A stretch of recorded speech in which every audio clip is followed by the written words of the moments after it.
Hi అందరికీ శివరాత్రి జాతర last video అండి. ఇంతటితో అయితే శివరాత్రి వీడియోస్ పూర్తయిపోయాయి. ఈరోజు లాస్ట్ ఊర్లో అయితే ఉరుసు అంటే జాతర అన్నట్లు సండే వచ్చింది. ఈ జాతర అయితే ఇంట్లోనేమో నాన్ వెజ్ వండుకుంటారు అన్నట్లు తినేవాళ్ళు.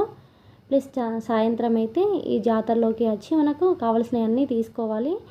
చాలా రకాలు వస్తాయి, కానీ నిజానికైతే నేను చెప్పాను కదా మా ఊర్లో ఇదే పెద్ద జాతర అని. బొమ్మలు అయితే ఎంత బాగున్నాయో కదా, ఆ చిన్న చిన్న కుక్క పిల్లలు తల ఊపుతున్నాయి. అవి ఛార్జింగ్యో మరి ఏందో తెలియదు, కానీ తల అయితే ఎంత బాగా ఊపుతున్నాయో కదా. కార, బూందీ, లడ్డు, ఎన్ని రకాల స్వీట్స్, అసలు జ్యూస్ బండిలు కూడా ఉంటాయి. పానీపూరి బండి అంటే మీకైతే ఖచ్చితంగా ఇష్టమే ఉంటుంది కదా, ఆ బండ్లు కూడా ఉంటాయండి. కరబూజా కూడా కూల్ది అమ్ముతూ ఉంటారు.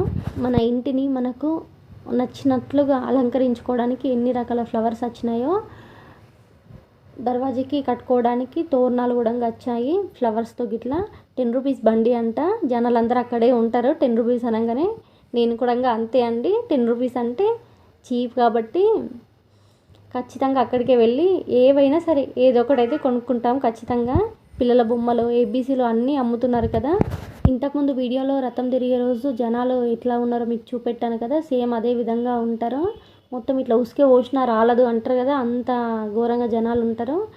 నైట్ వరకు అయితే ఇట్లనే జనాలు ఉంటారు. పొద్దున కొన్ని బండ్లు మాత్రమే ఉంటాయి, ఇంత జనాలు ఉండరు. ఇంకో రోజు అయితే ఈ రోజే ఎక్కువ మంది అయితే ఉంటారు.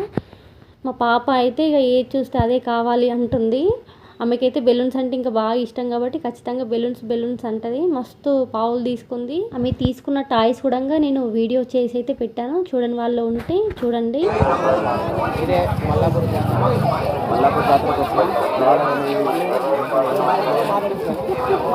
అన్నయ్య మా ఆయన వాళ్ళ ఫ్రెండ్ అన్నట్లు నాలాగైతే మాట్లాడుతున్నాడు. అంతా తిరిగి అలసిపోయామని లాస్ట్కి అయితే జ్యూస్ బండి దగ్గరికి వచ్చి జ్యూస్ అయితే తాగాము. వీడియోస్ తీయడం ఎంత కష్టమో నాకు నేను స్టార్ట్ చేసిన తర్వాతనే అర్థమైంది ఫ్రెండ్స్. నిజంగా చెప్తున్నా, చాలా అంటే చాలా కష్టము. ఇంతటితో వీడియో అయితే పూర్తయిపోయింది ఫ్రెండ్స్. వీడియో నచ్చితే ఒక లైక్ చేసి సబ్స్క్రైబ్ చేసుకోండి.